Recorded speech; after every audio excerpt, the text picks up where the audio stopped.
ہوگی، اس سیرت میں اس سیرت میں زمین آسمان کا فرق ہے۔ حضرت آدم علیہ السلام کی بھی اپنی سیرت ہے، نوح علیہ السلام کی بھی اپنی سیرت ہے، موسیٰ علیہ السلام کی بھی اپنی سیرت ہے، ابراہیم علیہ السلام کی بھی اپنی سیرت ہے، اسماعیل علیہ السلام، اسحاق علیہ السلام، یعقوب علیہ السلام، یہاں تک کہ حضرت عیسیٰ علیہ السلام تک کے نبیوں کی سیرت بچپنا سے بڑھاپے تک اور بچپنا سے زندگی کی آخری سانس تک سیرت کو آپ مطالعہ کر سکتے ہیں۔ مگر مدنی آقا صلی اللہ علیہ وسلم، تاجدار مدینہ صلی اللہ علیہ وسلم کی سیرت بچپن سے بڑھاپے تک زندگی کے آخری سانس تک ہی نہیں، بلکہ ہمارے آقا کی سیرت عالم ارواح سے شروع ہو رہا ہے، محشر کے میدان جنت میں جا کر ختم ہو رہا ہے۔ عالم ارواح وَإِذَا أَخَذَ اللَّهُ مِنَ النَّبِيِّينَ مِيثَاقَهُمْ، وہاں اللہ تعالیٰ نے تمام ارواح سے، عالم ارواح کسے کہتے ہیں؟ ہم ابھی دنیا میں آئے نہیں، سب کی روح آسمان پر تھی نا، اس کو کہتے ہیں عالم ارواح۔ وہاں پر اللہ تعالیٰ نے جن کو نبی بنا کر بھیجنا تھا ان سے اقرار لے رہا ہے، میں نبی کو بھیجنے والا ہوں، کیا تم ان کی تصدیق کرو گے؟ اگر اس زمانہ کو پاؤ گے تو اتباع کرو گے۔ قال اقررتم واخذتم علی ذلکم اسری، سب نے کہا قالوا اقررنا، سب نے اقرار کیا۔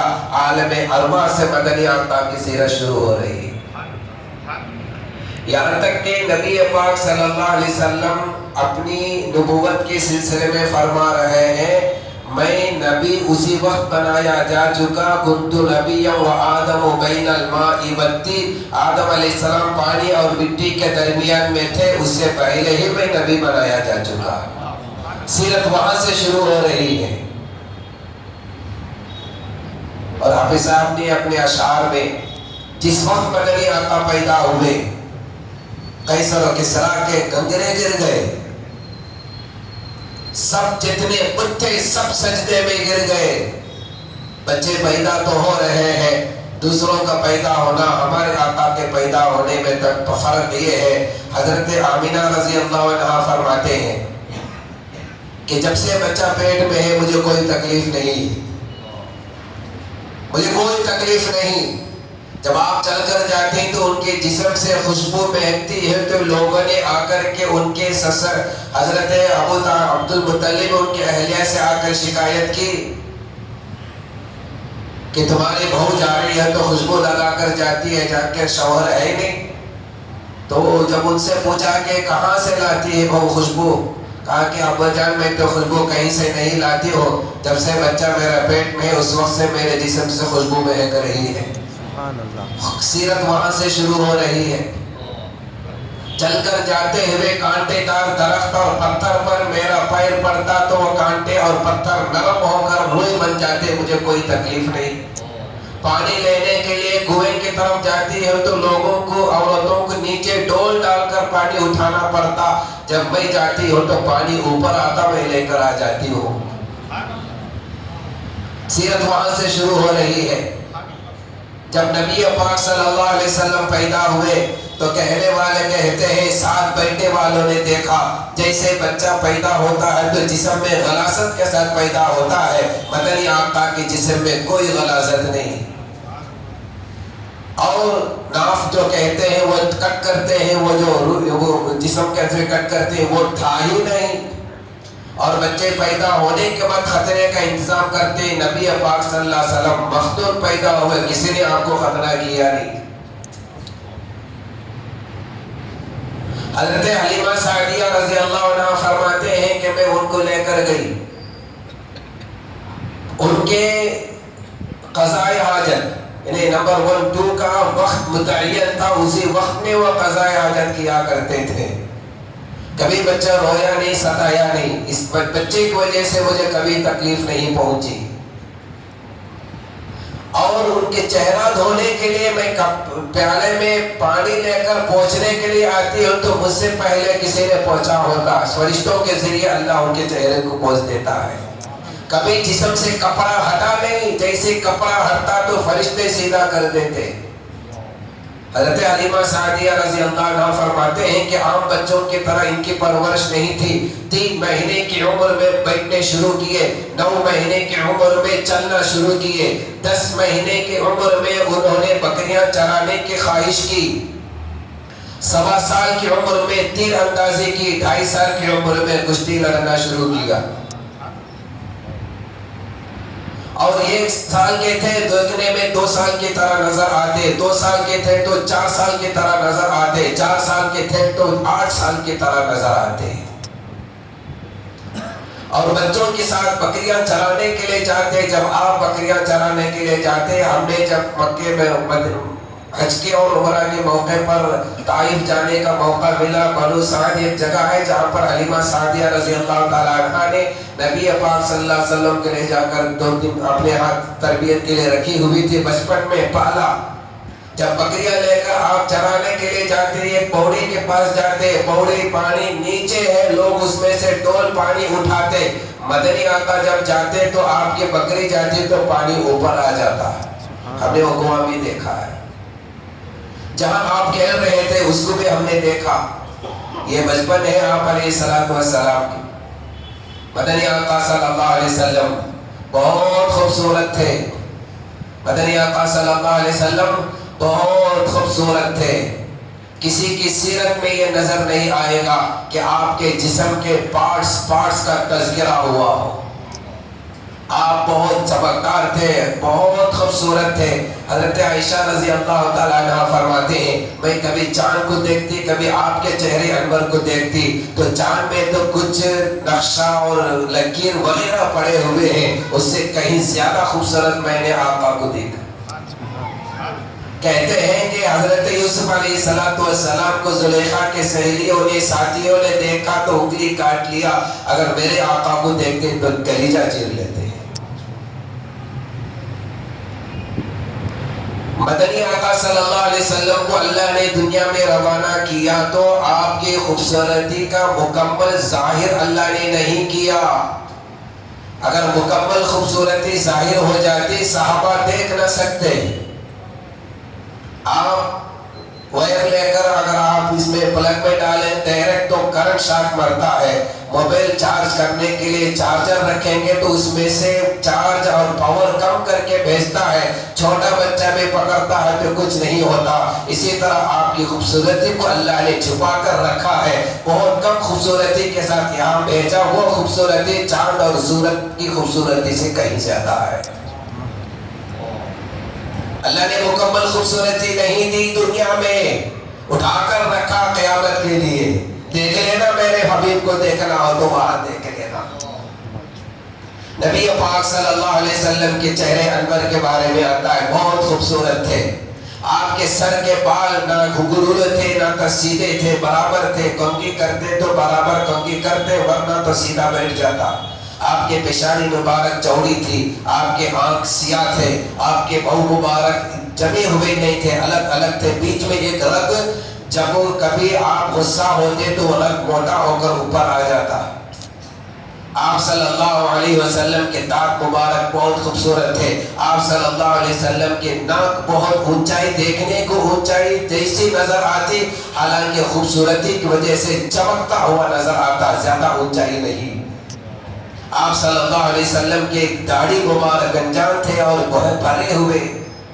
اور آپ صلی اللہ علیہ وسلم کے سر کے بال کبھی کبھی کانوں کے لو تک آپ کے سر کے بال رہتے. آپ صلی اللہ علیہ وسلم کی گردن مبارک اتنا صاف اور پیارا, چاند کی طرح چمکتا ہوا, جیسا مورتی بناتے ہوئے اس میں کوئی گڑھا وغیرہ نہیں رہتا, اسی طرح آپ کے گردن مبارک بھی بالکل صاف رہتا. دونوں مونڈوں کے درمیان کچھ فاصلہ ہوتا.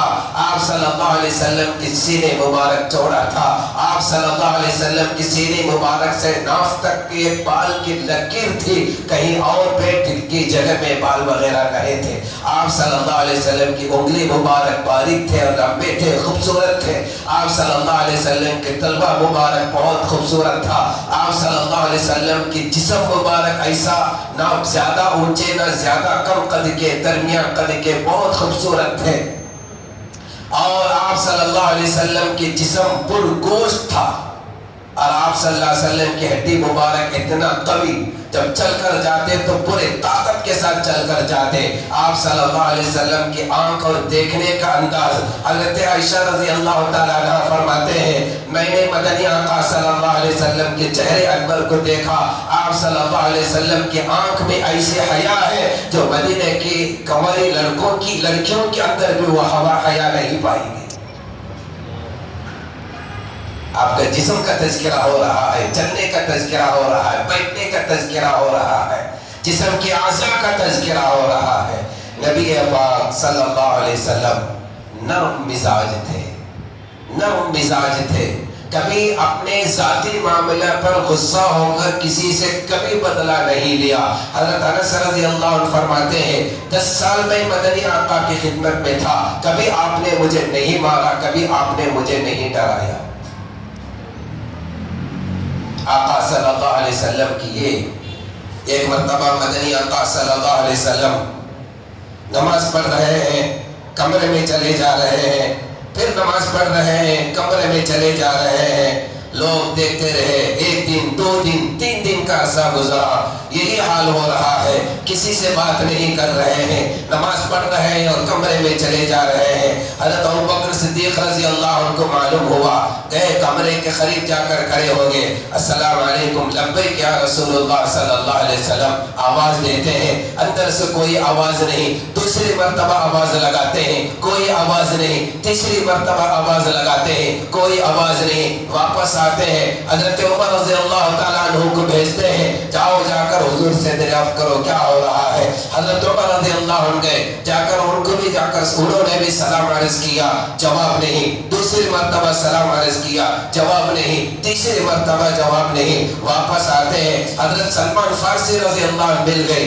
ان کے بارے میں نبی پاک صلی اللہ علیہ وسلم نے فرمایا یہ اہل بیت میں سے ہے، ان سے کہا کہ جا کر حضور سے کہو کیا ہو رہا ہے، 3 دن سے کسی سے بات نہیں کر رہے، نماز پڑھتے اور کمرے میں چلے جاتے ہیں۔ حضرت سلمان فارسی رضی اللہ عنہ گئے، جا کر کے انہوں نے بھی سلام عرض کیا تو کوئی جواب نہیں، واپس آ کے حضرت علی رضی اللہ تعالیٰ عنہ سے کہا آپ جا کر سلام عرض کر کے دریافت کر کے آئے کیا ہو رہا ہے۔ حضرت علی رضی اللہ عنہ فرمایا میں نہیں جا سکتا، بلکہ میرے اہلیہ محترمہ نبی پاک صلی اللہ علیہ وسلم کے لخت جگر صاحب زادی محترمہ حضرت خدیجہ رضی اللہ عنہ کو میں بھیجتا ہوں، وہ آ کر کے اپنی اہلیہ سے کیفیت سناتے ہیں کہ 3 دن سے ایسے حال ہو کہ کوئی بات کرنے کے لیے تیار نہیں، سلام کا جواب نہیں مل رہا ہے۔ فاطمہ رضی اللہ تعالیٰ عنہ گھر پر جا کر دستک دیتے ہیں، یا رسول اللہ صلی اللہ علیہ وسلم میں فاطمہ آئی ہوں، کون باپ ہوگا کہ بیٹی کی آواز سن کر خاموش بیٹھے۔ دروازہ کھولتے ہیں، اپنے لخت جگر کو بلاتے ہیں، کیوں آنا ہوا؟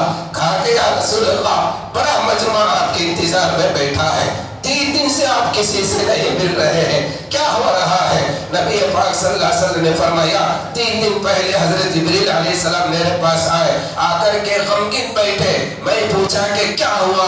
کہا کہ یا رسول اللہ صلی اللہ علیہ وسلم اللہ نے مجھے جہنم کی سیر کرائی۔ کہا کہ جہنم کیسی ہے؟ فرمایا کہ جہنم کے 7 درجے ہیں، بالکل خطرناک ہے، بہت زیادہ شدت کے ساتھ آگ اس میں جل رہا ہے۔ حضور نے فرمایا 7 درجے ہیں، اس میں کون رہتے ہیں؟ کہا کہ سب سے نیچے 7ویں درجے میں منافق رہتے ہیں، ان المنافقین فی الدرک الاسفل من النار۔ کہا کہ 6 درجے میں مشرک رہتے ہیں، 5ویں درجے میں چاند اور سورج کو پوجا کرنے والے رہتے ہیں، 4تھے درجے میں آگ کو پوجا کرنے والے رہتے ہیں، 3رے درجے میں یہودی رہتے ہیں، 2رے درجے میں عیسیٰ کو ماننے والے رہتے ہیں۔ رک جاتے ہیں، حضور نے پوچھا پہلے درجے میں کون ہے؟ حضرت جبریل نے فرمایا میں جواب نہیں دے سکتا۔ حضور بار بار پوچھنے پر جواب ملتا ہے، یا رسول اللہ اس پہلے درجے میں آپ کے امت کے گنہگار ہوں گے۔ حضور صلی اللہ علیہ وسلم نے فرمایا بیٹی جب سے میں سنا کہ پہلے درجے میں میرے امت ہوں گے اس وقت سے میں غمگین ہوں، رو رہا ہوں، یہ کہہ کر کے سجدے میں گر گئے، پھر دوبارہ رو رہے ہیں۔ اللہ کی رحمت جوش میں آتی ہے، اللہ نے کہا کہ اٹھو فَلَسَوْفَ يُعْطِيكَ رَبُّكَ فَتَرْضَىٰ، میں تمہیں اتنا عطا کروں گا کہ تم راضی ہو جاؤ گے۔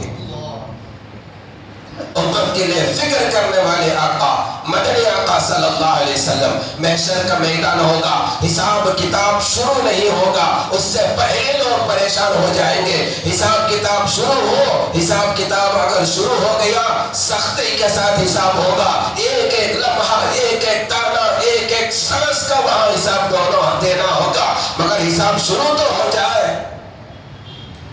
سورج سر کے اوپر رہے گا، پسینے میں ڈوبے ہوئے ہیں گے لوگ، تانبے کی طرح زمین ہو جائیں گی، اور سب جا کر کے حضرت آدم علیہ السلام سے کہیں گے آپ انسان کے باپ ہیں، اللہ سے جا کر فریاد کرو۔ آدم علیہ السلام کون ہے؟ وہ